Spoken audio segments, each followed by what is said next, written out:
सोचिए जरा, पाकिस्तान में सिर्फ एक मीटिंग नाकाम हुई और अब पूरी दुनिया जंग के बिल्कुल दहाने पर आके खड़ी हुई है। जी हाँ, सिर्फ एक मीटिंग के फेल होने से दुनिया लिटरली तबाही के करीब आ गई है। क्यों? क्योंकि अमेरिका ने फौरन एक्शन लेते हुए ईरान के साहिलों का टोटल नेवल ब्लॉकेड कर दिया है। और ईरान ने इसका जवाब एक सीधी धमकी से दिया है। तो यहाँ जो सबसे बड़ा सवाल उठ रहा है वो ये है, क्या ये वर्ल्ड वॉर 3 की शुरुआत है? आइए इस पूरी सिचुएशन को जरा आराम से समझते हैं कि हुआ क्या है। ओके, तो सबसे पहले ये सब शुरू कहाँ से हुआ? इस्लामाबाद में आखिर ऐसा क्या हो गया जिसने आग पर तेल डालने का काम किया? देखिए, ये सब बहुत तेजी से हुआ। अमेरिका और ईरान पीस के लिए इस्लामाबाद में मिले थे। पूरे 21 घंटे तक बहस चली, लेकिन आखिर में 12 अप्रैल को टॉक्स फेल हो गए। दोनों तरफ ने हार मान ली और इसके साथ ही अमन की आखिरी उम्मीद वो भी खत्म हो गई। तो सवाल ये है कि टॉक्स फेल क्यों हुए? इसकी असल वजह आखिर थी क्या? अमेरिका की डिमांड थी कि ईरान अपना न्यूक्लियर प्रोग्राम पूरी तरह से बंद कर दे, और ईरान ने इस शर्त को मानने से साफ इनकार कर दिया। बात वहीं खत्म हो गई। और टॉक्स फेल होने के फौरन बाद अमेरिका ने एक बहुत ही अग्रेसिव कदम उठाया।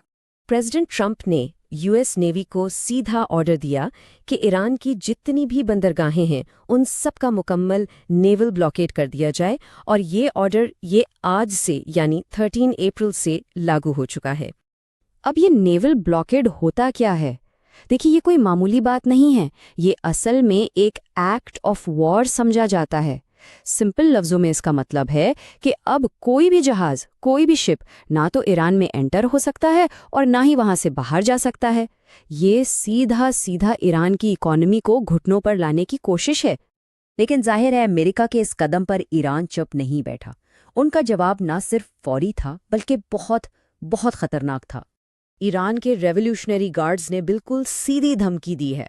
उनका कहना है कि स्ट्रेट ऑफ हॉर्मुज उनके कंट्रोल में है, और अगर ये ब्लॉकेड लागू हुआ तो वो दुश्मन के जहाज़ों को एक मोहलिक गिरदाब यानी कि एक डेडली वॉर्टेक्स में फंसा देंगे। सोच के देखिए कितनी बड़ी धमकी है ये। तो ईरान ने मल्टीपल फ्रंट्स पर जवाब दिया है। पहले तो इस ब्लॉकेड को इल्लीगल और समंदरी डाकैती कहा। फिर खलीज के दूसरे मुल्कों को भी वार्निंग दी कि अगर उन्होंने अमेरिका का साथ दिया तो उनकी बंदरगाहें भी सेफ नहीं हैं। और सबसे अलार्मिंग बात, स्ट्रेट ऑफ हॉर्मज में शिपिंग ट्रैफिक ऑलरेडी रुकना शुरू हो चुकी है। अब आते हैं उस सवाल पर कि हम सब पर यानी पूरी दुनिया पर इसका क्या असर पड़ेगा। और इसका जवाब एक लफ्ज में है, ऑयल, यानी कि तेल। ये खबर आते ही ऑयल की कीमतें $100 पर बैरल का निशान क्रॉस कर चुकी हैं, और ये इकोनॉमी के लिए एक बहुत बहुत बड़ा रेड फ्लैग है। आप इस ग्राफ में देख सकते हैं, सिर्फ एक दिन में 8% का इजाफा। मार्केट में इस वक्त पैनिक है क्योंकि डर ये है कि दुनिया का सबसे इम्पॉर्टेंट ऑयल रूट यानी स्ट्रेट ऑफ हॉर्मुज कहीं बंद ना हो जाए।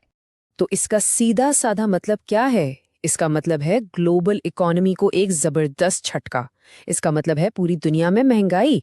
और अगर ये रूट बंद हो गया तो पेट्रोल की कीमतें वो आसमान को छू सकती हैं।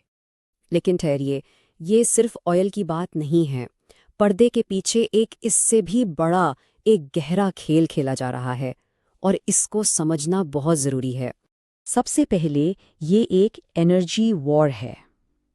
जो भी स्ट्रेट ऑफ हॉर्मूज को कंट्रोल करता है वो इन अ वे दुनिया की इकोनॉमी के मेन स्विच को कंट्रोल करता है।